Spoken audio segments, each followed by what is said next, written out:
சித்திரை சித்திரை வைகாசி வைகாசி ஆடி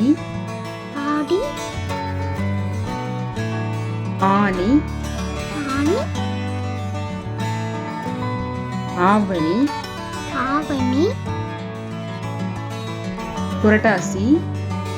புரட்டாசி ஐப்பசி ஐப்பசி